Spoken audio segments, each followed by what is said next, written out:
You're listening to Ka-Pow, the pop culture podcast. Comics, television, movies, and more. If it impacts fan culture, we have something to say about it. And now, your hosts, Michael, Jordan, Cliff, and Seth. Hi, this is the illustrious Michael K. Easton. I'm Jordan Lowe. Cliff Barnes. I'm the boy wonder, Dick Grayseth. What, nothing?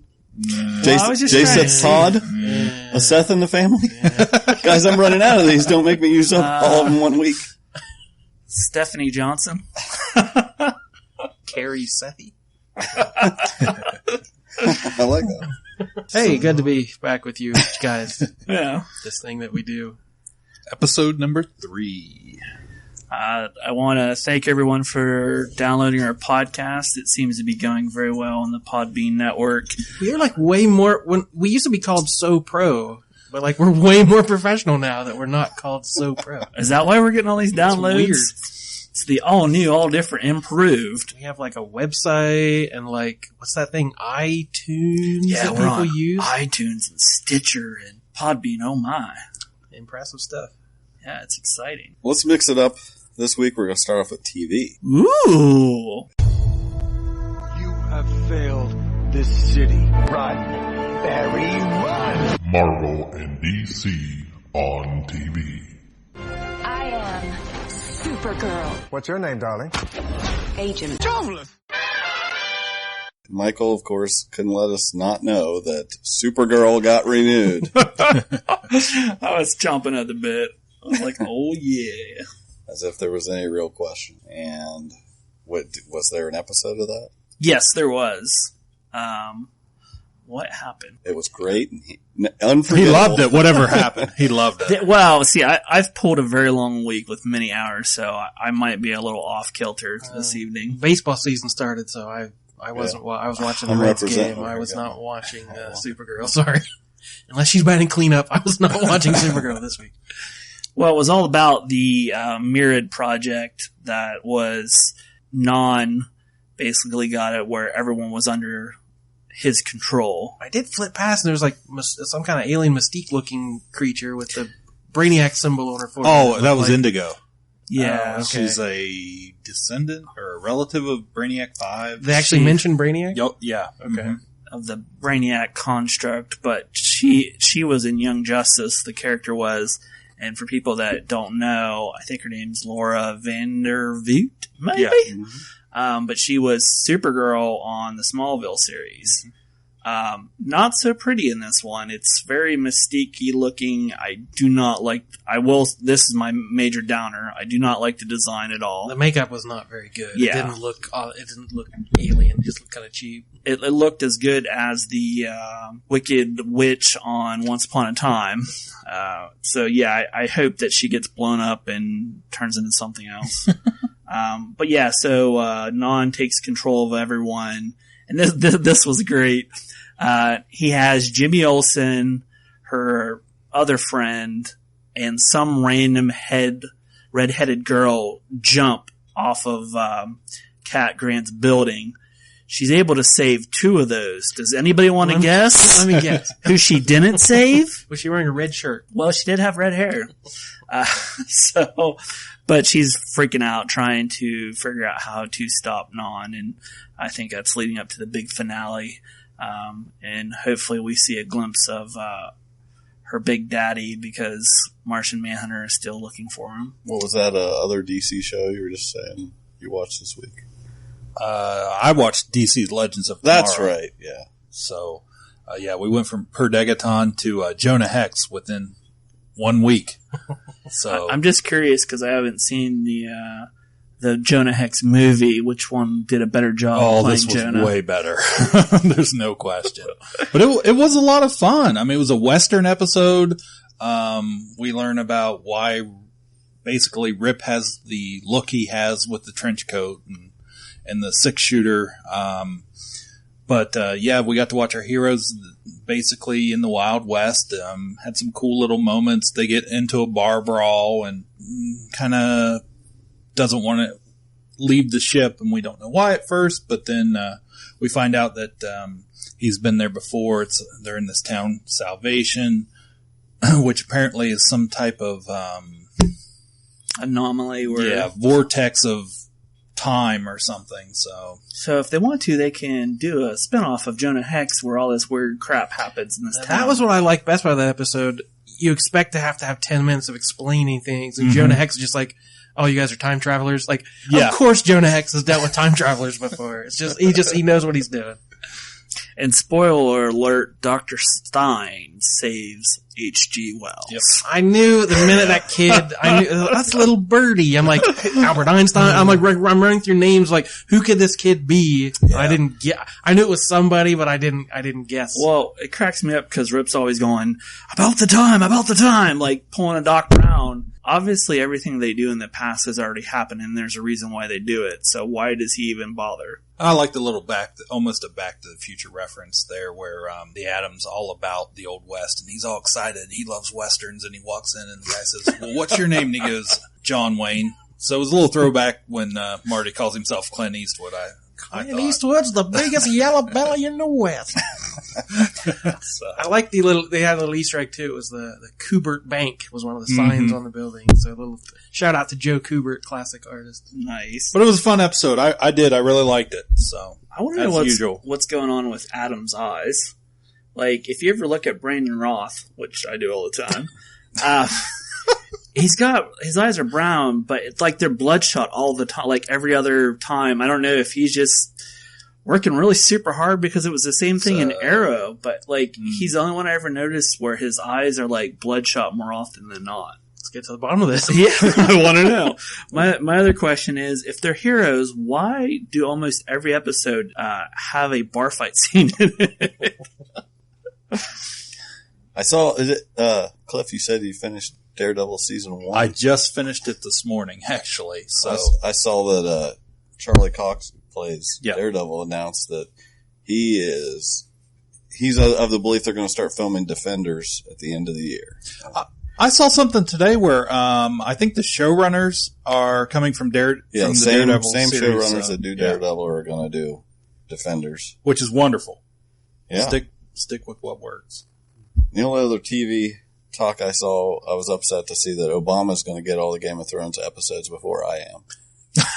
What? He requested that. He specifically talked to HBO executives or whatever and requested he wants early screenings of all Game of Thrones episodes. No, thanks, Obama. You get to have again. He bypasses Congress with an executive order. Exactly. So I say, he's got nerd cred. Do something about that. We turn this into like right wing screeds. Our ratings. Hey, when it comes to Game of Thrones, like talk radio ratings are way higher than ours. That's right. And in Star Wars news.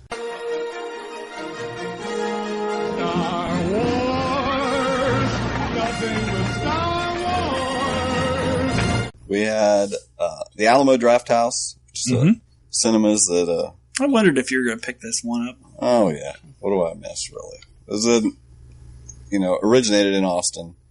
They have cinemas throughout the country, but there's going to be the return of the trilogy, and they're going to release the original trilogy, show them in 20-plus locations throughout the country. Closest one to here, to us in Ohio, is Philadelphia, so we're not... only 8 hours away. Yeah, exactly. But they haven't announced all the locations yet. They're going to add locations, but they're going to show them... tell them about People's Bank Theater. Yeah. That'd be a good locale. They're starting to run movies. But... They're going to show them back to back to back. Yeah. Because they're doing a screening of The Wizard of Oz coming up here. Yeah. I'm really impressed with that. Because I worried that they wouldn't do cool things like that. It would just be performances.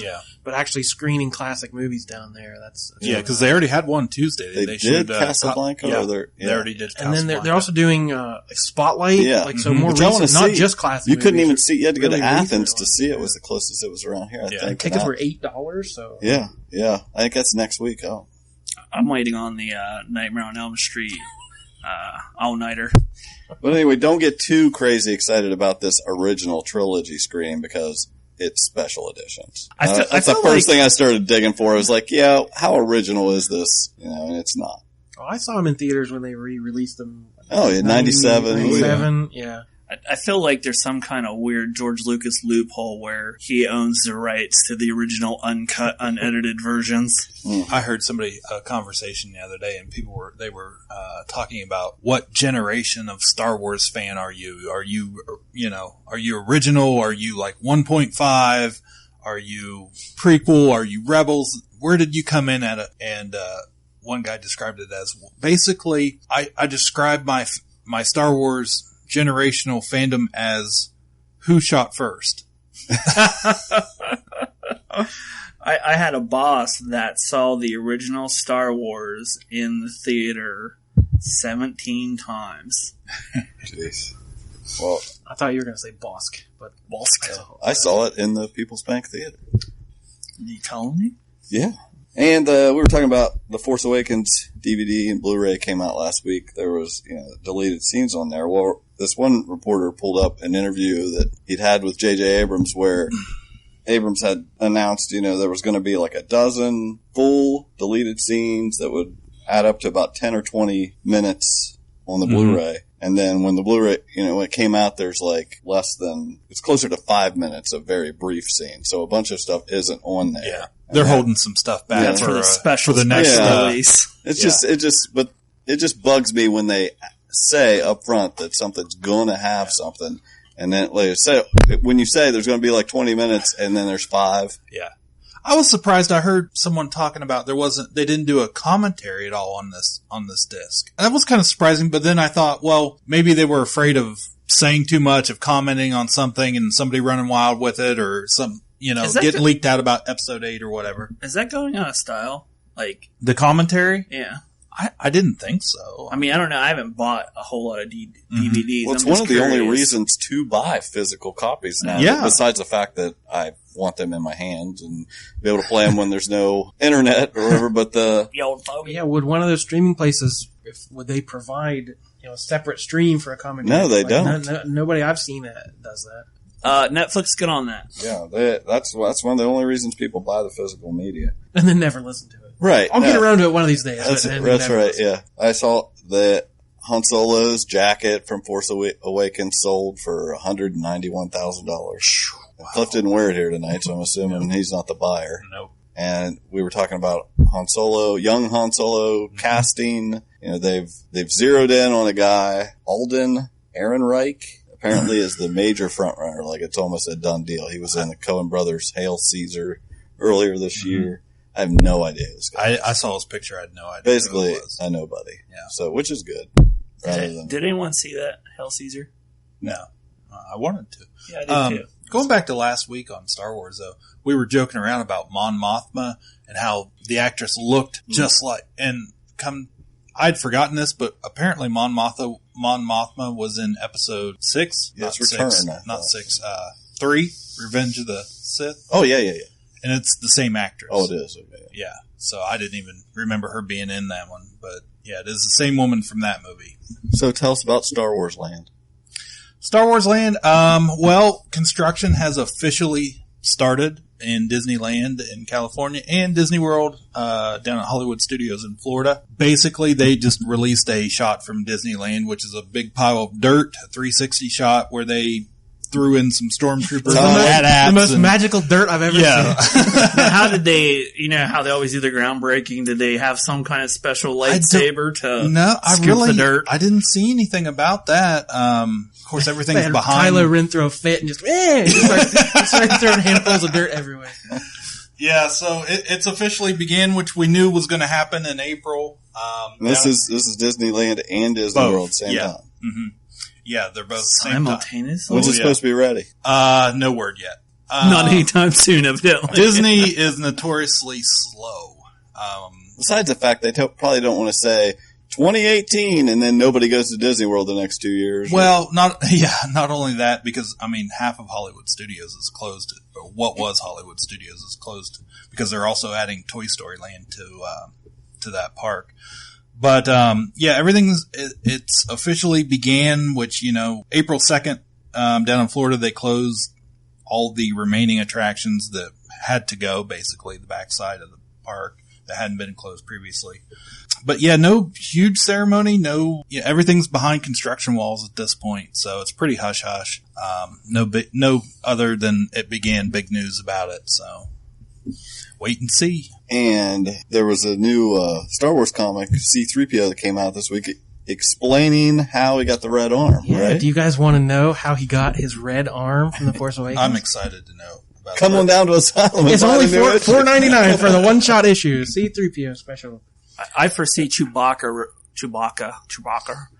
ripping off his arm and throwing a red one at him or something. Yeah, he threw a red one at him. Well, then never mind. Save your $4.99. It was a good issue by James Robinson and Tony Harris, the Starman team. Dude, put that on my list now. So this is my dream team. This was the first comic they've done since the Starman run. I'm gonna be salivating a lot during this episode. But it was a solid issue. It was I won't spoil the whole thing, but it's 3PO on a mission. There's a droid with information that the First Order has that they need, and there's a crash, and the only people that survive it are droids. So it's C-3PO and a handful of droids have to survive this hostile planet, escorting this enemy droid across it. So it was just a one shot. Pretty solid issue. There's always a droid that has information. Stupid droid. And on to movies. In a world, in the year 2017, in a time, within this skyscraper high above the city, in a town, driven by competition, in a world that's powered by violence. Deadpool 2, big surprise, announced there. It's a lock to happen. Ryan Reynolds could just do Deadpool for the rest of his career and be just fine. I mean, the way that he is behind it, like doing the viral marketing and everything, I assume it's him, Yeah. But he's spot on. Yeah, they definitely killed it with that marketing and that. But AMC floated an idea this week that went over like a lead balloon. Fear of the Walking Dead? No, they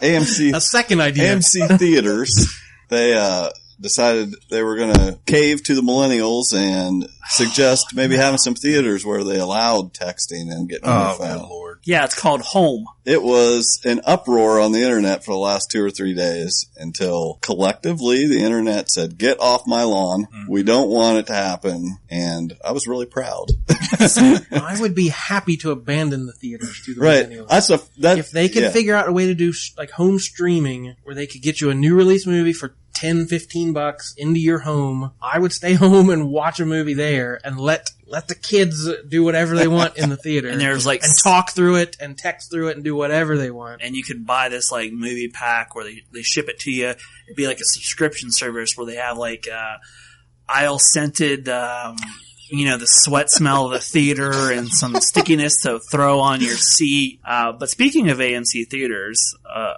going to back up here for a second. We were up in Columbus and I got to delightfully show my wife, Batman versus Superman because I told her I could not talk to her about it till after she's seen it. And I cannot believe you went back for more. Well, here it's a funny story. Were you guys having a fight or something? You didn't want to talk to her? Well, she had to see it because I refused to talk to her because I knew if I would open my mouth, she would not go see it. I don't want to talk about it. Well, anyway, and plus I'd never seen a movie in IMAX before, so I wanted to see what the big deal was. And was it a big deal? It's bigger. What was really odd about it was she had a problem watching the movie because the glasses were messing with her. It gave her a headache.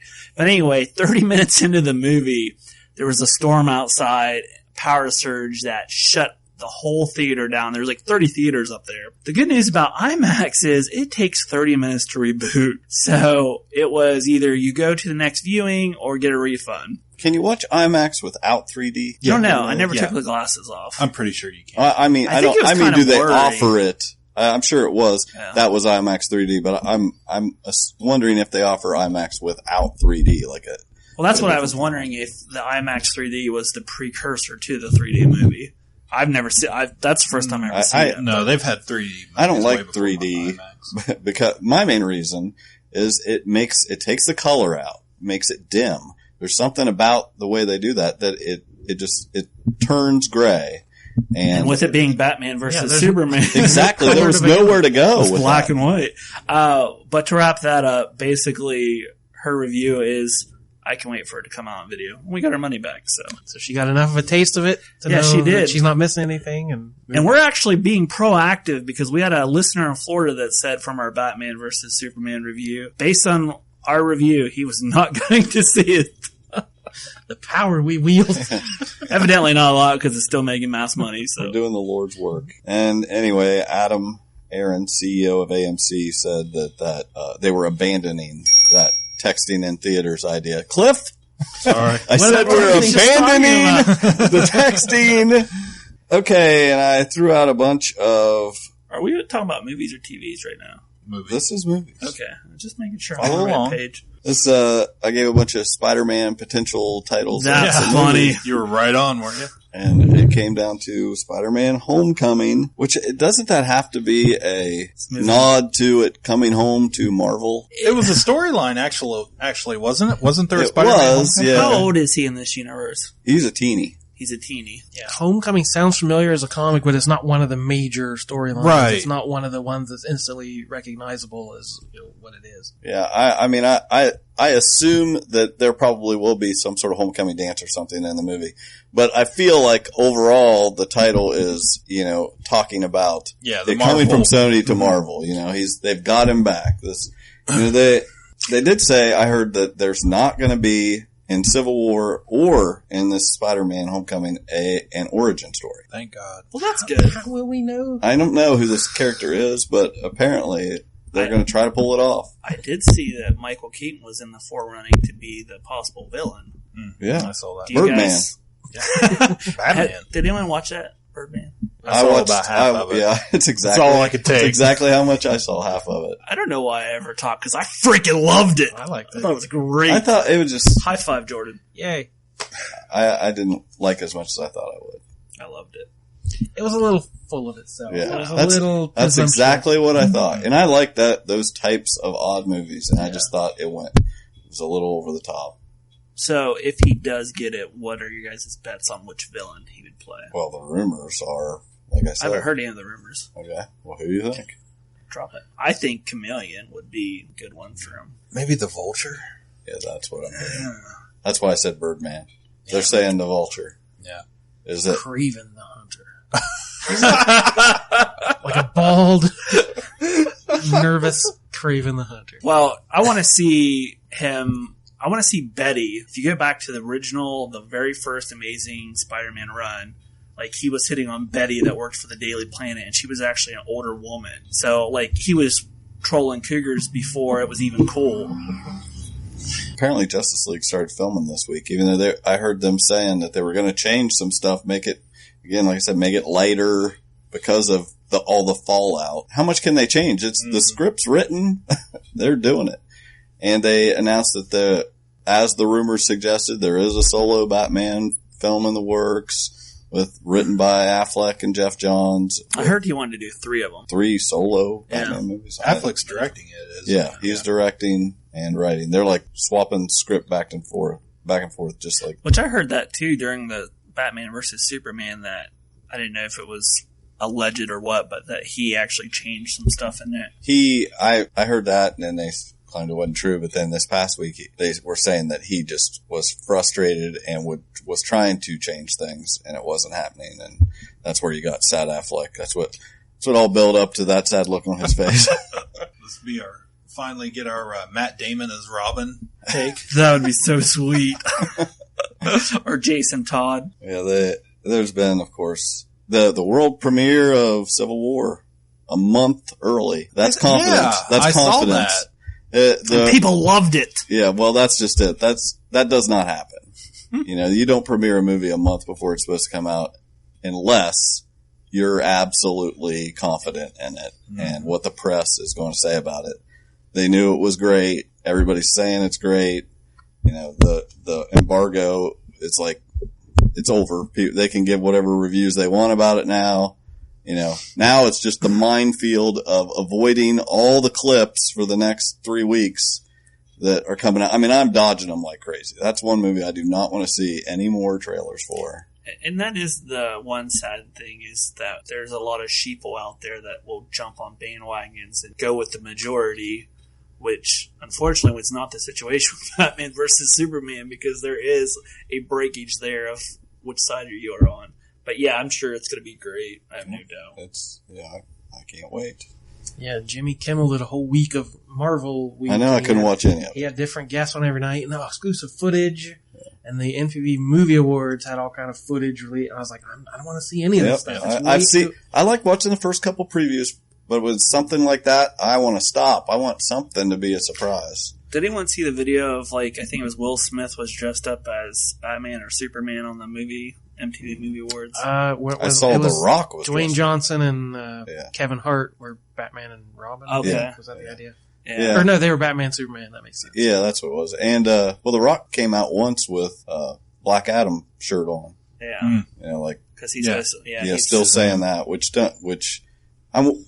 day, you know, are they finally going to admit that he's going to play both roles, right? Yeah. He's got to be Captain Marvel too, right? It would make the most sense. It just seemed like he would overshadow anyone else. And Doctor Strange trailer. I love all the pictures and videos that you see on the internet prior to this of them leaping in the air like they're playing a game. But again, freaking, as much as I am a DC fan, Marvel movies are knocking it out of the park. I thought it looked good. My only complaint is I think the cape should have been more CGI and bigger and more fluffier. I don't know. I mean, just judging by those pictures, this may be the most accurate costume we've seen from the comics. Really does. It looks right on. Expect Benedict Cumberbatch to, honestly, when they cast him, I was like, what? Well, originally it was supposed to be Joaquin Phoenix. And I thought, which I like him as an actor, but I couldn't see that. Right. And not for that role. Yeah. He wouldn't play the game, going to the talk shows, going to Comic-Con. No, he'd grow a big beard. But anyway, it's great. It'd be like the dude playing Doctor Strange.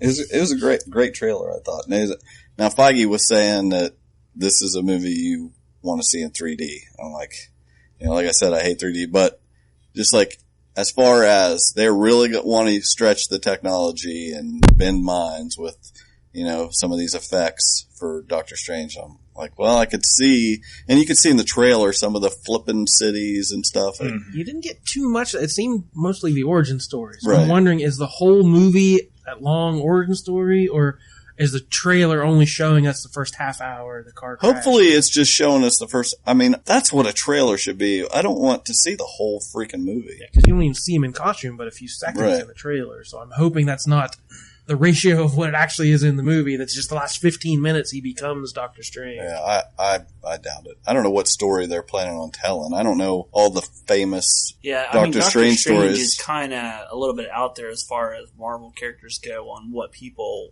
are familiar with. I know I looked up what are some big Doctor Strange stories, and the one I ordered a trade I found used of The Oath, which is Brian K. Vaughan wrote. That's one of the best ones. That's one everybody says is great. So I was like, I'm going to start right here. I'm not a huge Doctor Strange fan, but I am a big Brian K. Vaughan fan, so I'm going to read that. I feel like I know I collected a run of his during the 90s, and I feel like Mark Terexia or Teixeira. Yeah, I feel like he was the artist on it, but I could be wrong on that, along with my name pronunciation. Yeah, I just remember pronunciation. Yes. I remember my in my original. We need a drop for that. Mike's pronunciation. That's it right there. That's right there. Pronunciation is exactly it. It's pronunciations with Michael Easton. In my original box of comics I got from that one kid, it had a what if. What if this kid is trolling you on the internet? He's going to kill me someday. It was, what if Doctor Strange was a disciple of Dormammu? I remember reading that. Anyway, moving on. Suicide Squad trailer. Whatever. This is funny because as much as I hate Batman versus Superman, I freaking love the latest trailer. I was like, thank goodness. Last time I brought up the one trailer, everybody was kind of wishy-washy about it, while me and the rest of the internet loved it. And all I could think, I laughed out loud when they played Ballroom Blitz. And I was Yes. like, they are trolling Jordan again. Another Wayne's World Exactly. song. That's the only thing I could think of. It's like, come on. That's exactly what I thought. Pick something not from Wayne's World. Next is Foxy Lady. The internet is listening to us. But yeah, I was because didn't they play the new trailer at the movie for Batman vs Superman, or was that a different one? Not in my theater. Yeah, I didn't. Yeah, they did, but I think it was the first one. Okay. Yeah. Well, anyway, the last trailer, I was like, and I think that's the problem with DC is they have to understand different movies call for a different audience, but this one it should be over the top and kill them all kind of style, and I thought it looked great. I'm all for it. It's gonna Balls be to the wall, baby. I could not, like I said, I would have never cared about this movie because, I don't know who these characters are other than Harley Quinn and the Joker, of course. But it looks just incredible to me. And the one thing I thought was funny about it was because when we had talked about originally, I was bitching about the white mask. And in that, you actually see Will Smith with the Deadshot eye, which to me looks more like closer to the original version. So yeah, they were talking about Jared Leto, like really trying to get into the role here, being a Looney Tunes. He was sending some gifts to the cast, like Dead Pigs, and he sent the entire cast a Dead Pig. He sent evidently he hung out with some psychotic people also. Yeah, he sent Margot Robbie a dead rat. He sent some used condoms and anal beads to everyone.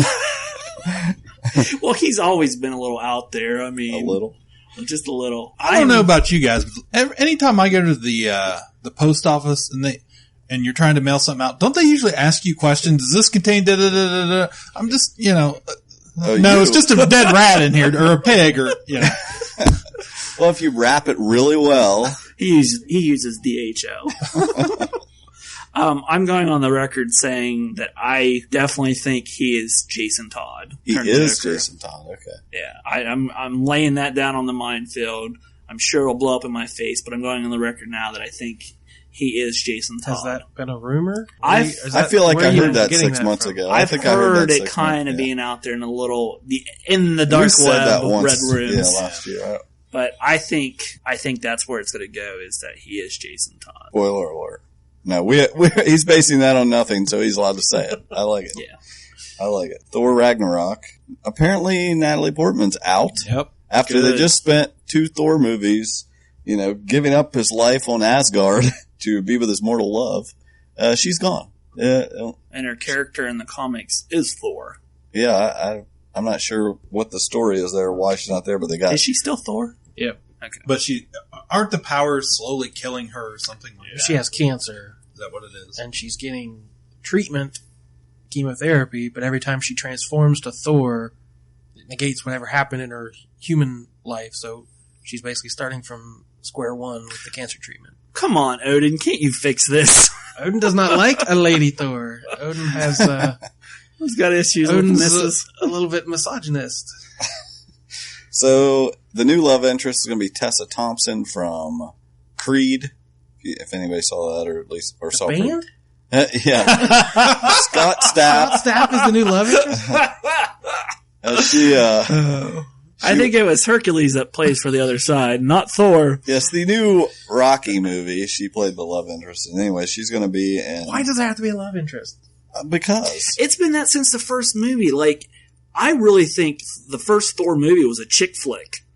Not so much on the second one, but the first one, I feel like it was a chick flick. He'd just be getting over his broken heart. Yeah. And why have to I don't know. I want her to introduce show up another and be female? like Monica Rambeau and be, Captain Marvel or Photon or Pulsar or whatever the heck they call her. But yeah, introduce a cool new female character, right. But why does it have to be the standard? She doesn't have to exist interest? because of him. I don't know. That's 3 Thor movies and no Black Widow movie. I don't know what's going on. There's your misogynist rant. Wolverine 3. Please tell me it's Old Man Logan. Well, that's what it sounded like. They said it's going to be set in the future is the latest rumor, and people had already been saying it was possibly going to go along with this Old Man Logan storyline, which I'm not sure what that's about. Do you have a breakdown? Without too many spoilers, it's basically Unforgiven. He is back many years in the future. William Money. The villains have won. Heroes have all disappeared. And Logan has vowed never to pop his claws again. He's living a simple life on a farm. Pop it off. And when you learn why he won't, it's a very huge moment. The thing that got him to never, be Wolverine again, just Logan. Now, I want to see how ripped Hugh Jackman is in this one, because every movie he plays Wolverine in, he's more jacked than the previous version. Like, someone did a screen comparison of the last time he was shirtless. His hair gets shorter and his muscles get bigger. Yeah.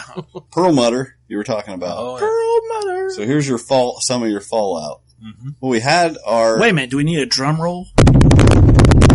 Perlmutter. There's like something. There's something. ZZ Top. There's some sort of I need a Perlmutter. Something should happen when you say Perlmutter. Break out the beards. He's CEO Marvel Entertainment, correct? Yeah. Mm-hmm. He's kind of got more to do with TV, and they're building up all the Inhuman stuff on Agents of S.H.I.E.L.D. I was going to say, do they have anything on TV? That's what I hear. And then in the movies, we had Inhumans scheduled for July of 2019. Yeah. And then suddenly it has disappeared from Phase 3 schedule. I don't think the whole Inhumans is flying. They keep trying to do away with the X-Men, but I think that just makes it more popular. I mean, Cliff, what's your opinion? Is this Feige, is he saying, I don't have to listen to you, we're not doing Inhumans? I think that's part of it. I really do. I think Feige he didn't want any part of this guy at all. He didn't want to let him in, didn't want him part of the process at all. I mean, at some point they've said he doesn't have to answer to this. Yeah, guy. he doesn't. He actually reports directly to Alan Horn, I believe, who is, I believe he runs all of the basically the Disney movies. Well, Feige said this was the plan, but we got Spider-Man back, and we got Ant-Man and the Wasp, and there's an Indiana Jones movie that summer. We'll push it off to later. It'll happen someday. Yeah. But I don't really believe it. A Guardians of the Galaxy Volume 3 has been added too. Yeah. I saw that. Yeah. So here's a random question for you. If Harrison Pronunciations with Michael Case. The sad part was that was a really easy word. Harrison Ford was a character in the Marvel Universe. Who would he play? Could you imagine him as Cable? No, I wouldn't like that. No, I'm serious. Like, who would he play in the Marvel Universe? As Jordan looks over his shoulder at the Marvel on the wall, let's see. Who we got here? Maybe he could have been Peter Quill's dad. Okay, moving on while you think about that. Get back to me on that. Comment, listeners. Yes. Who do you guys think? Who can Harrison Ford play in the Marvel Universe? Uncle Ben. Yeah.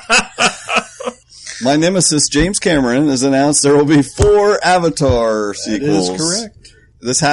Starting Christmas 2018, and then 2020, 2022, 2023. This has got to be, Star Wars kicked us off of Christmas, so we're claiming all the Christmases in the future. I feel like this goes back to a long lost All your bet. Christmases belong to us. Yes. Christmas is canceled as far as I'm concerned. The funny thing to me was if you really love Avatar, you'll be able to actually go to Pandora, the land of Avatar, the Animal Kingdom in 2017. And by God, they're going to have the freaking park open before the movies ever show up. Don't come back. Shooting live. Has there ever been a movie that made $1 billion with less of a cultural footprint than Avatar? Right. No one talks about it. There's no merchandise. What's your favorite Avatar quote? Yeah, there's not. It think had no impact on culture. I think whatsoever. a lot of people talk about it, but they're speaking Chinese, and we just don't understand That's absolutely it. true. Okay. If you really know, There's no one walking around with long ponytails. The truth to that is in China, they don't know Star Wars. Yeah. At all. Like you think it's nothing to them. They don't know it like we know it. Avatar is their Star Wars. And that's the truth. So mecha heavy. They were not exposed to it. And so it will be huge over there. Yeah. And it's amazing to me. Another reason communism doesn't work. Exactly. That's all the reason I needed. Casting for The Dark Tower. Jackie Earle Haley will star as Sayre. Sayre, described as a menacing humanoid who is the vampire leader and kowtows to no one. I have no idea who that is. I can't remember it all. But the point of this article was, I found out the answer to your question from last time. It's a trilogy. Okay. Which is what I wanted to hear. I was really afraid. Just been hearing movie. And now we know it's a trilogy. Maybe everybody else knew, but I didn't. And I'm glad to hear that. It's not starting like Gunslinger though. It's starting. When are there vampires? Like the very end? Is when Yeah, vampires that's show what. up. That's exactly. That's what I was thinking. The only thing I remember. Slow mutants on the. They're going to start with Is he a that. lobstrosity? Is he like on the beach somewhere? Yeah, I'm not sure. Yeah, lobstrosity. but it's not starting at the beginning. It's going to be, what do they call it? In median res. Yeah. But it'll jump around, I'm sure. They can't possibly go through it straightforward, but I'm just glad it is a trilogy. So I'm excited about that. That got me reinvigorated. I like it. Okay. This is the only animation news I have, but I thought it's worth mentioning. The Killing Joke with Mark Hamill, Kevin Conroy, and Tara Strong as Batgirl is going to be rated R. Yep. Yeah.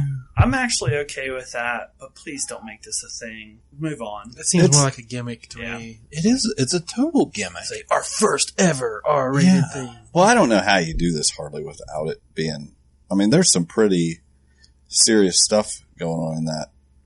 I'm really surprised they didn't do The Dark Knight Returns as R-rated, to be honest with you, but maybe they were too scared. Okay, I want to talk about something really quick before we go into comics. I sent out a link to these guys last week for a fanfic of time travel story that I just loved. And I thought, maybe the audience might want to go find it, look it up, and read it if you're a fan of time travel and superhero stories. Cliff, there was no pictures, so Cliff couldn't finish it. I was out. But, what's the obvious time travel thing everybody wants to do is go back and kill Hitler. Exactly. So, Michael Bay. Yeah, kill Michael Bay. Kill Zack Snyder. With one giant explosion. Kill Zack Snyder, James Cameron, Michael Bay, and Hitler. But anyway, this was a take by, it's Unpretty at Tumblr.com. Don't be so hard on yourself. I know. Anyway, she wrote this time travel story about Martha Kent, and it was what if somebody was coming back in time to kill Superman when he was a child, because for whatever reason. Why would they do that? I don't know. And I'll just give you a little taste of it, so to draw you in. Evidently, that the Legends of Tomorrow must have read this story. Oh, really? Because that's the next plot line we're for headed that way. next episode. Well, it had Martha and Jonathan, more Martha being pretty vigilant as they have this new alien child, and she's walking around carrying a shotgun, because she thinks that perhaps at some point, some alien or the government is going to show up looking for this kid. And she's just not sure what's going to happen, but one day, Now, in this universe, does Superman have his powers or not? Yeah. But I mean, is he born with them? Because it's supposed to just be your regular. This is regular Superman. Okay. He's a baby. He's 2 years old the first time. But he's already super strong and all that. Yeah. Yeah. Somebody shows up. She's expecting. I know you got. All right. So the first time a guy shows up from the future, Clark's 2 years old, and he appears out of thin air with a gun. So Martha shoots him with her shotgun. She knows that this can't be good. So it's kind of like Looper. I read this much. Right. This is where Cliff left, maybe. Well, we haven't lost Cliff yet. He's like, okay, I'm with you now. Okay. Shoots a guy. She buries him behind the barn. Well, then she's kind of worried about Clark, so she's going to keep him home and homeschool him. He's 2 years old. He's already talking clearly with her, and so this is kind of like how this affected things. Whatever happened, it changed the future. And so now the next time someone shows up, I like the way it's written. It says, and the first time someone showed up, he was 4 years old. It's the first time again to her. She doesn't remember the last time. She's just still vigilant with a shotgun waiting for aliens or the government. So each one rewrites history that Martha doesn't remember. Exactly. So this time a soldier with a gun comes and he says he has a mission to kill the tyrant Kal-El before he comes to power. So she shoots him and buries him behind the barn in the same hole that there's nobody in this time. She just buries him again, buries the next guy. And she's thinking, okay, the tyrant Kal-El, why did this happen? And maybe I shouldn't homeschool him. Maybe I should send him to public school so he gets socialized. And so then that changes, rewrites history. And the first time someone shows up, he's 5 years old. And So it goes on from there. You know, it happens multiple times, and it's a really good story. And anyway, it's unpretty.tumblr.com. Look it up, or Google Martha Kent Unpretty. There's probably whole sites dedicated to that. I feel like they also watched Batman versus Superman and used the image of Martha being titled Martha Unpretty. Anyway, I'd love to tell you the whole story, but I want you to go read it. I hope that was a taste enough to do it, because it really does pay off as a good story. It's I don't read a lot of fan fiction. I don't either. It did a good job giving you like the backbone of Superman, like what he could have been. Like, it was almost like an Elseworld. It was a couple of Elseworlds smashed together, showing you how he was raised. You know, the correct way he was raised is what turned him into the man he became. I mean, it was really well done. Yeah. So yeah. Now, how long is this? Since it doesn't have pictures, it was long. Yeah, it was pretty long. It was pretty long, but I think you will love it if you read the whole thing. You can read in one sitting. Oh, absolutely. Yeah. This is 15 minutes. Okay. And yes, I think you'll really like it. Okay. I'll check it out. Do it, and please let me know when you're done and what you thought of it. Just, I'm just going to say, I hated it just to give you a taste of your own medicine. That's okay. That's okay. All I know is if I was in a room with no pictures, James Cameron, Zack Snyder, and Hitler, and had 2 bullets, I'd shoot Zack Snyder twice. Which, that's something we didn't mention on Legends of Tomorrow episode, that they just they just kind of gloss over. Is in that Perdegaton episode where they screw up and he ends up killing all these people much more earlier. Yeah, sooner than it should have happened. Yeah, they don't say anything about that, because we've moved on. We're in the Old West. They've destroyed the timeline already. Like, we've moved on, or backwards, or whatever you want to call it. We're in the Old West now. But to compare that to Adolf Hitler, that would be like if someone screwed that up and he became the tyrant like much earlier. But anyway, let's continue. If I had 2 bullets right now, I'd shoot Michael and myself. How can you read this? There's no pictures. Well, some people use their imagination. Well, I must hurry back to my comic book store where I dispense the insults rather than absorb them. It happens all the time. Read a comic book, okay? We're moving on to all this DC Rebirth stuff. Calm yourself down. Don't salivate on the keyboard, Michael. I feel like I'm Ash from Pokemon. I gotta collect them all. Wow. Timely pull. So we're going to go through the DC previews for all this Rebirth stuff real quick here. And first, Jordan's going to give you some instructions on how to go about getting these on your pull list. Yeah, we are talking Rebirth tonight. Now, there's something I want to read real quick. Okay. That it ties into this. I thought this was perfect. We got plenty of time. To Rebirth. This was from bleedingcool.com by Rich Johnson. I thought he summed up Rebirth very well. The title of it is The DC Universe in the Rebirth of Joy. And just the beginning paragraph says, a couple of months ago, DC Comics basically went full on Boys to Men 90s slow jam style. Realized what it had lost, got down on bended knee, and told its readers that it knew it had done wrong, and begged longtime readers to come home again. They also did an article about the DC Roadshow, or that they do for retailers, and apparently Dan Didio and Jim Lee had to go stand in front of a room of retailers who just like yelled at them for a couple hours. And they're like, all right, we'll do better, you guys. But this week DC put out the first catalog. It's been online a couple of days, but it's finally came out in print.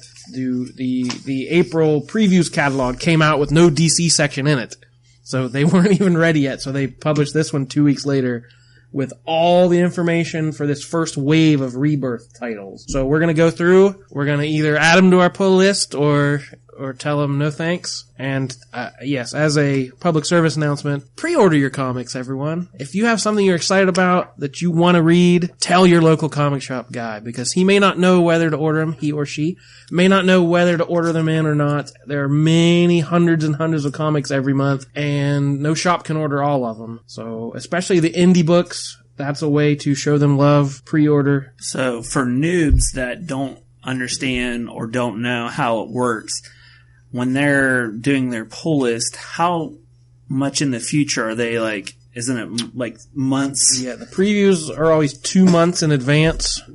So yeah, and then it's tough too because a lot of times reviews and things, I place my order based on basically a thumbnail photograph and 2 sentences. I have to decide how many books to order. And then, the week they come out, there's all these interviews and previews and buzz. And by then it could be too late. You don't know. It's like, oh, that is really cool. I should have ordered more of those. So yeah, if you want to guarantee you're going to get something that looks like it could be a hot book, you got to let people know in advance because it's a tough enough job without trying to gauge all this interest. Don't make Jordan's job harder than it already is. It's really tough, you guys. We're insider knowledge, people. So yeah, so we've talked about the last couple episodes, but this is a big deal. DC Rebirth. We are rebooting the entire universe with all new number ones. But I heard it's not a reboot. It's a soft reboot. So the main book is just called DC Universe Rebirth number 1. I'll take that. That's going to launch. Put me down for that. Yeah, okay. I'm on it. May 25th. They're doing the midnight release. You can get it Tuesday night early. It's written by Jeff Johns, who seems to be kind of the architect of this whole thing. They've sort of just let him, because he was the writer of Green Lantern Rebirth and Flash Rebirth, a very acclaimed miniseries that sort of took a floundering character and refocused them into, sales hit, critical hits. Like, he's done it twice before, and he's going to try to do it for the whole universe now. He's the guy that killed Flash's mom. Yes. Yes. And they already said there's going to be like 1 death and 3 new shows or people showing up from the past in that issue. Yes. So it's 80 pages. It's only $2.99. Every book from DC is now going to be $2.99. I think that's awesome. So you get 80 pages of content, and this catalog at 3 or 4 different places. It says, do not spoil it. Do not go online. You want to be shocked. So something big is going to happen here. There's going to be a big last page reveal. There's going to be a death. There's going to be returns. We don't know what's going to happen. But the artists are Gary Frank, Ivan Rice, Ethan Van Sciver, and Phil Jimenez. And Johns described it as having basically 4 chapters. So I'm sure each artist is for a chapter. So he called the first chapter Loss. And his quote was, it focuses on what perhaps has gone missing in our comic books, and historically what the DC Universe really is. So they're admitting, something from this new 52 is missing, and they're gonna articulate it. And the second one, they're saying legacy. That's the main thing I feel has been lost from the DCU, from the new 52 reboot. Legacy comes into play again, says Jeff Johns. I absolutely agree. So it's all these second generation characters that they've sort of glossed over and ignored. We're gonna have a deeper roster of these characters. The third chapter he calls Love. Quote, it's all about the love that's in the DC Universe and that which has disappeared from the DC Universe. So who knows what that means. We'll never do that again. And the chapter 4, he says, is Life, quote, which is about both the end and beginning of life. So yeah, if you want to know what's going on in DC, this is the one book you need to check out. So then, starting in June, every book is ending that's been going on for years and years with this new 52. And they're all coming back as Rebirth specials. And there's 18 different one-shots that sort of launch you. It's sort of either wrapping up, what's been going on or kickstarting the next thing. So of these Rebirth specials, you're getting a Superman, a Green Arrow, Aquaman, The Flash, Wonder Woman, Titans. Then in July, Red Hood and the Outlaws, Hal Jordan and the Green Lantern Corps, Nightwing, Batgirl and the Birds of Prey, The Hellblazer. And in August, Cyborg, Suicide Squad, Deathstroke, Supergirl, Blue Beetle. Cliff, are you awake? I am. September gives you Teen Titans and Batman Beyond. So those are all just the one-shots. So we're going to go over this first wave of ongoing series and let you know what we think. The first one in the book, Superman. Peter J. Tomasi and Patrick Gleason. And this looks like the pre-Crisis Superman, because he has the son Jonathan, so that's been going on in the Lois and Clark series that's been going on now. What page are you on? Like English class. Like, it is. The teacher's gonna Michael is like sweating. The teacher's gonna call on him, and he can't find the right page in the textbook. What page are you on? Read along with the class, Michael. Page 35. Is that gum in your mouth?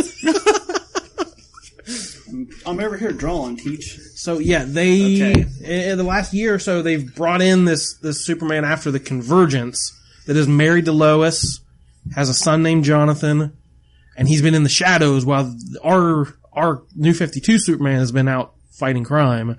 This sort of pre-crisis Superman has been hidden away. So he seems to be the star of this one because it's all about raising this kid, the superpowered kid, trying to be the kind of father, Paul was a great father to him and he's trying to be a father to this young kid, but the world's way more dangerous than it was. So that's a very different take, I think. I'm sure, Michael, you're on board for this one. I don't even know if I can talk right now. I'm so freaking excited. I've always thought that Superman, because of his values, should be a little bit older than what a lot of people navigate towards. I'm curious, these two Supermen, I want to see what the difference in their costumes are. I assume he's not going to have red trunks either, but because I know I saw the series that you were talking about that he was kind of in more of a black suit or something. Yeah, he's pulling the costume away. It looks like he has that black costume on the bottom. It looks like he's pulling it away, and you see the red and blue. And then we're also getting the Action Comics, and it's becoming renumbered. So the first issue of that will be 957, because pre-New 52 it ended at issue 904. So if you add 52 issues to that, you start at 957. And this one seems to have Lex Luthor more in charge of things. He's named himself Protector of Metropolis. He takes Superman's iconic symbol, and he's becoming the hero he doesn't think Clark is.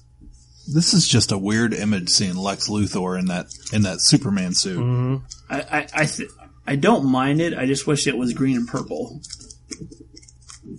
Nothing? Yeah. Okay. I'm with you. Even I know that. I have a question. So, going back to the previous, 2 Lois Lanes and 2 Supermen running around? Well, they haven't solicited it yet, but there's also Superwoman. Lois Lane has superpowers. Yeah.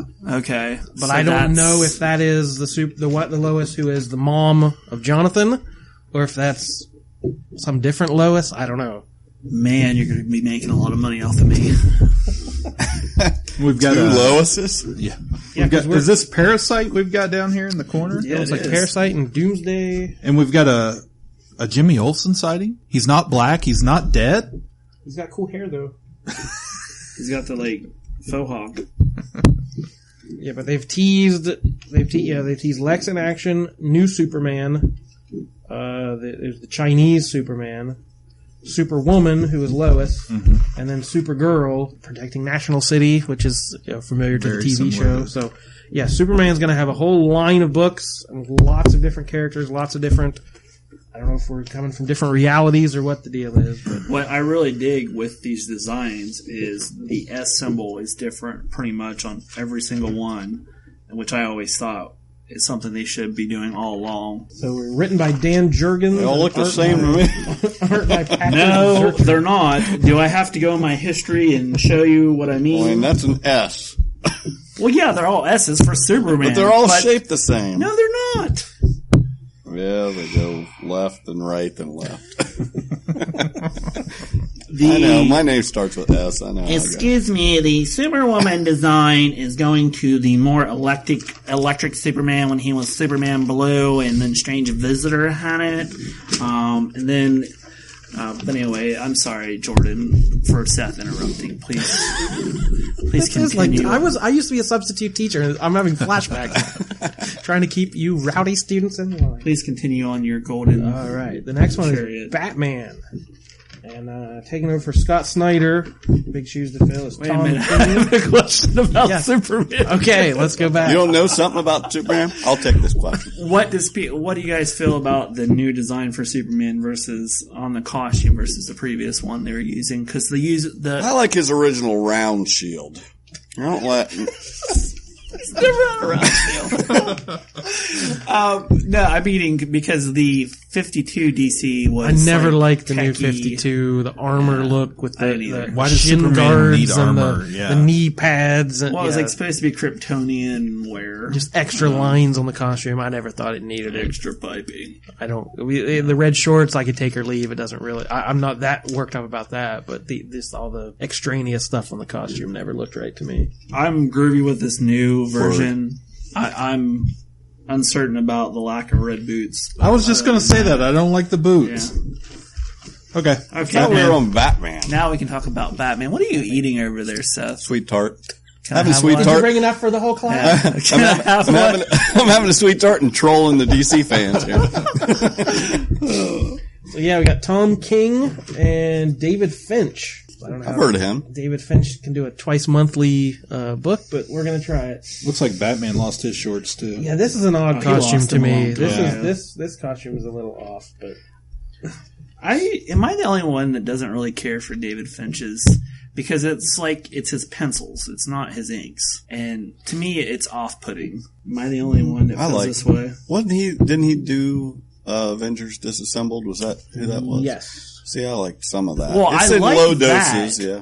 But this, I don't know. It's just off-putting to me, but that's just me. But this one looks like there's a mysterious new hero named Gotham. So there's a character coming called Gotham who tries to take over for Batman. And the quote from Tom King was, "He's young and idealistic, like someone who joins the Peace Corps, but goes into the heart of some third world war zone thinking he knows how to fix everything." So Batman's going to have to teach him Batman's how not going to stand for that. How Gotham really works. So he's going to use his pimp hand on him. This is the, whether you're a Superman fan or Batman fan or whatever fan, this is the iconic book right now. It is the best-selling book DC has. So there's a lot riding on this one, and Tom King has been a big deal lately. He's written a lot of stuff that people like. So I'm drawing a blank at the moment, but I've never heard of him.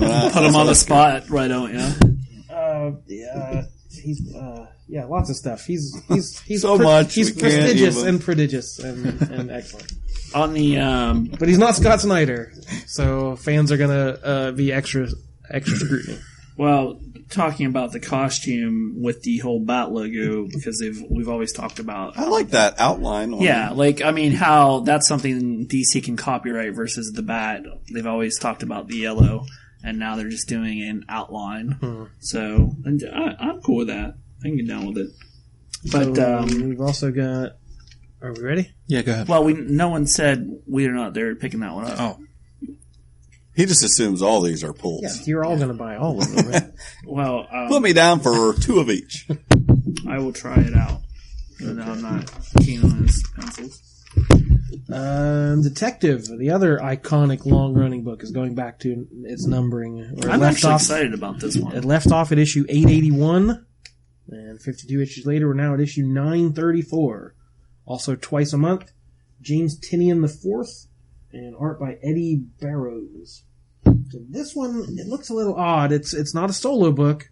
It's Batman and Batwoman teaching a new generation. They're schooling Red Robin, Tim Drake, Cassandra Cain is now been renamed the Orphan, and Stephanie Brown is back as Spoiler, and then Clayface trying to turn over a new leaf. Yeah, I thought that was an interesting tweak there. Yeah, it said he was never like an evil guy. He was just a normal guy until he got mutated and became a villain. So they're saying Batman thinks he can rehabilitate him and turn him back into a member of society. Which, that's another character I feel he is the way he is because of Paul Dini on the Batman the Animated Series original. He's the one that really gave Clayface an iconic presence, I think. Because there's been several Clayface, Silver Age Clayface, and there's been a lot of different ones, but the modern version, I think, kind of began on that animated series. And this is the first time we've seen the Red Robin in more the traditional Robin outfit here. Yeah, it's basically the Robin outfit, but instead of an R, it's an RR. That's what got 2 R's.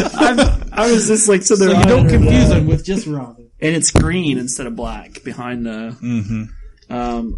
That's one thing that I will say. I hated the Red Robin costume design in the New 52. It was so oddballish to me. Like one of the designs I really loved was Alexis Ross's design for Red Robin from going way back to Kingdom.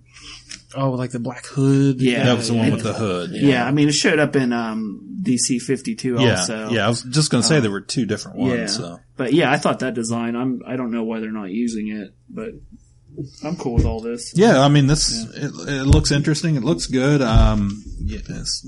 Stephanie Brown's back. Cassandra Cain's back. Batwoman, I don't know that you can really go wrong with that. Who is Batwoman? under the Kathy Kane. Yeah. Kathy Kane. Yeah, that was one book I bought for a long time, and the new 52 was the Batwoman run. It was really, really good until DC screwed up and kicked the team off of it, basically. Which the woman that plays Batwoman.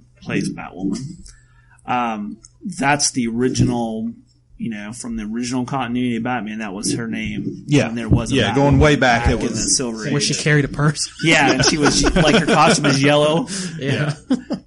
So those are the two main Bat titles. But they're also doing a book. Scott Snyder has been writing Batman for years now. Started on Detective with an acclaim run. He's written 50 issues of Batman now. He's moving something called All-Star Batman, which it's not solicited yet, but it looks like almost a Legends of the Dark Knight kind of thing. The first arc is John Romita Jr., Jock, Declan Shalvey, Sean Murphy. I mean, it's going to have really amazing artists involved in these short arcs starring different villains. Without going back to that Legends of the Dark Knight, that was a really good series. Like, there was some of my favorite Batman stories was from that. Yeah, they're like just short stories by some of the best creators, and there's some really iconic moments from that. But those kind of books never seem to sell, like the anthology books. But this one looks to be kind of a marquee title, so that could be a huge one. But that doesn't come out immediately. That's a little bit later on. So the next one, Aquaman. Dan Abnett and Brad Walker. I feel like I'm just interrupting you constantly, Jordan, so I apologize. That's all right. But when this was all being solicited and started, they were talking about making it closer to the movie franchises. And we're back to classic Aquaman, which is the opposite of what we're doing with the movies. This looks absolutely nothing, which I'm completely A-okay with. Yeah. Other than his costume, I'm confused because it's not the scales, but it looks like they're trying to emulate like a fish texture. Yeah, kind of, sort of. Which that's it. Hey, out. I just got caught. I've got my Captain America Anniversary magazine tucked inside the cover of this DC preview. Seth is going to the principal's office. Excuse me, teacher. No, but this is classic Aquaman. It's the right color, blonde hair, short, versus Black Manta. What else can you want? I mean, the Aquaman started really strong with the New 52. People really love that take on him. But lately there's been a little less. Well, Jeff enthusiasm Johns was doing it there at yeah. the beginning too. So yeah, we're gonna try to bring Aquaman back to the forefront, and isn't Mirror gonna become Aquawoman? I believe so. So then the Flash, everyone's favorite CW star, written by Joshua Williamson, art by Carmine Di Giandomenico. Looks like there's Central City gets attacked, and random residents start getting hit by lightning and getting super speed. So Flash has to deal with a city full of people with speed. One of them happens to be a serial killer murdering other speedsters. So is that Godspeed? Say what now? Is that Godspeed? The character Godspeed. The guy that they're showing in the background of this, like I saw a design for him. He's like white and I'm not gold. sure. I haven't heard that. That's what I was trying to figure out. If this is him in the background here. Which I am kind of surprised with because everyone's costume has been tweaked from the previous 52, and it doesn't look like Flash's is at all. It still has his X-ing piping on it. The color's different, but it's very similar to the television show, it looks like. Same with Wally, and then we see Captain Cold there behind what I assume is Iris. Yeah, more looks like, classic characters. I haven't seen anything I'm not picking up yet. All right, cha-ching. So apparently Hal Jordan is leaving the Green Lantern title to do his own book, Hal Jordan and the Green Lantern Corps. He has his own mission going on. So the main title... He's leaving the band. He's out. So the main title is called Green Lanterns, and we're stuck with two rookie Green Lanterns, Simon Baz and Jessica Cruz, who he made waves a couple years ago being the first Muslim Green Lantern. He carried a gun. And he had a gun, yes. And then this Jessica Cruz came in that last storyline. She was Power Ring from the Injustice Squad. She was being controlled by an evil sentient ring, feeding on her weakness and fear. And now she's overcome that, and she's trying to be her own. These people are trying to fill the shoes of Hal Jordan, the living legend, and the Earth doesn't trust him. the villains don't think they are good enough, to fill his shoes. So you're going to get kind of a buddy cop movie starring two rookies in way over their head. I really like her look. Him, not so much. I don't mind the design of him. I like it. I think it's a different take on a Green Lantern outfit. Although I find it interesting that Ethan Van Sciver, one name I can pronounce correctly, he kind of draws him like Batman, but without the ears. Anyway. He was very angry. Yeah. And that is by Sam Humphries and Robson Roca. And these, I wouldn't exactly call all these creators an all-star cast. Like, there's some newer names I'm not familiar with, so it's not like they're just bringing in all A-listers. There's some new, younger talent as well. It's like a mix. So next on the list is Green Arrow. Benjamin Percy and Otto Schmidt. Again, I couldn't tell you either what these guys have worked on, but there's a variant cover by Steve Neil Adams. What? Yeah. I'm looking at the Rebirth issue. Okay. Get on the right page.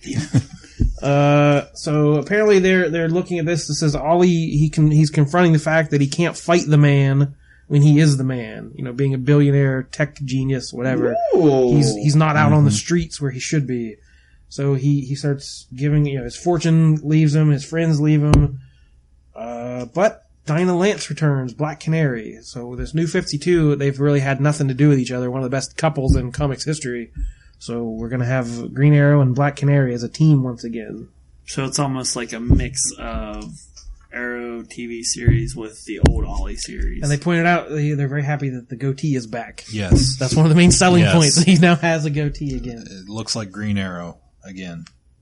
Except for the funny little hat. We're back to the hood, but that's, I'm sure, in relation to the that freaking Robin Hood hat is hard to draw. It's like, from an artist, I don't know why, but sometimes very simple things are really hard to draw, and that's just one of those things that are on my list of I hate drawing Robin Hood hats, so I'm cool with the hood. So our next series will not be a Robin Hood adaptation. I just like that the writer said his touchstones are Dennis O'Neil and Mike Grell. Yep. And those are the two that kind of define Green Arrow for me. So if he's anywhere near that, I'm happy. I'm forgetting here. Do you have the whole Mike Grell run now? I'm working on it. Are you closer? I'm scouring the dollar bins. I've got the first 50-some issues, I think. How long is his run? 80. He wrote. He didn't draw them all, but he wrote. He didn't draw many of them actually, but he wrote 80 straight issues of Green Arrow. Some of the best 80s comics there ever was. Nice. And the last one, Wonder Woman. Wonder Woman by Greg Rucka, who there's a name we know. Had a long run, and a kind of a clean run with Wonder Woman. Art and cover by Liam Sharp. So this is, we're looking, I believe the first story is called Year One. So we're looking at some of the origins of Wonder Woman. Apparently some of the things she's taken for granted about her origin and her past are being contradicted. And she has to start questioning some things she always thought were true. And of course, what does Wonder Woman love most? Truth. She's got to hold a lasso for it. So she has to go find some answers. And Rucka says he's going to explore some of that. He says it's been glossed over a lot, but that moment when she finally answers the call and has to leave Paradise Island, that sort of just always happens. He's going to make more drama out of that and what actually took her, the strength it took her to leave her people and go out into man's world. So we're dealing, I don't know if it's a retelling of the origin or if we're going to have flashbacks to it, but it looks like we're starting kind of in square one with Wonder Woman. Well, now this costume is very similar to what we saw on Batman versus Superman, which I like it a lot. I'm actually really enjoying that costume design. I like that the yellow's back instead of the more silver look. I'm trying to decide whether I like this art or not. Like the cover on the Rebirth kind of makes me feel like Brian Bolland, but the actual cover of the issue, it feels like a fantasy artist, which should tie very easily with Wonder Woman, but I can't decide. I'm on the fence on the art style as of right now. So that's all the ones shipping in June for the first major month of Rebirth. So what do we think? Are we better? Like when you first saw New 52, how does this compare with when you first started seeing that art and those solicitations? 10 times better. Well, yeah, I mean, it definitely takes us back to a more, for the most part, a more classic version of your core characters, I think. I'm trying to decide if I was excited about anything from the New 52 when it was being solicited. Yeah, there were things. I don't think the excitement didn't last very long. I think I bought for myself like Justice League, like Jim Lee on the art. I bought Aquaman, I bought Batman. Yeah, but not a whole lot. There was Animal Man was really good. Yes, I did Animal Man and Swamp Thing. Yeah. Yeah, there was some good stuff out there. It just petered out really quickly. So this history does not repeat. Well, it just seemed like they were trying to fix some things that didn't need fixed. Like they're trying to, we're going to make it for, hip young origin where everyone's in their 20s and young, and I don't think you need that. DC's more about legacy and more about, these characters have been around a long time, and there's a lot you can do with that. Excuse me, teacher, can you check on Seth to make sure he's still awake? I'm reading about the Red Skull and his daughter, Sin. That's the wrong universe. Some great stuff there. Okay. So, good job, DC. You seem to be on the right path. Nobody's getting fired just yet. Not yet. Sales figures start coming in. This next. So that all kicks off May 25th. Same day as Captain America, Steve Rogers. Number 1.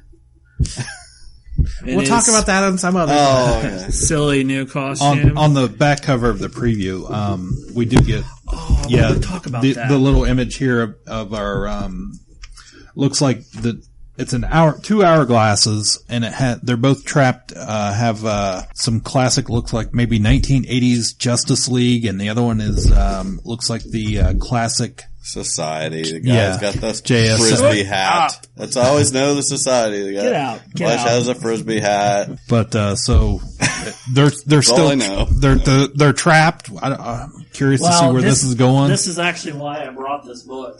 The Crisis on Infinite Earths, the hardback, is one of the rumors is that this never happened. And when I was on Jesse Sturger's Source podcast, Source Material, I was talking about the Time Trapper, where there was a Superboy that fought, and it was in this pocket universe. And this, I'm from what I'm led to believe, is that this actually has something to do with the Time Trapper. And because you see these different universes in these hourglasses, and then the current versions in the very last one busting out. Well, Convergence ended on kind of a controversial note that no one seemed to care or talk about. Yeah. No one bought Convergence. Yeah, that was... But the people who survived, the universes, several of them went back. It was like Hal Jordan's Parallax and a few other characters basically went back to stop the Anti-Monitor and prevent the crisis from happening. So it sort of ended on a weird note of like, wait a minute, did Crisis happen or not? Or like, so there was something messed up with the timeline as far back as Convergence. So who knows if that has anything to do with it or what we're talking about, but I'm excited. That's all I got to say. Michael's excited. I'm excited too. I'm excited too. Looks like some good stuff coming from DC. So on down the line, but, next month start buying them up again. See you new 52. Goodbye. So we have a website and stuff. Like, should we tell people where to? Oh yeah, I got to ask you guys. Are you down with KPP?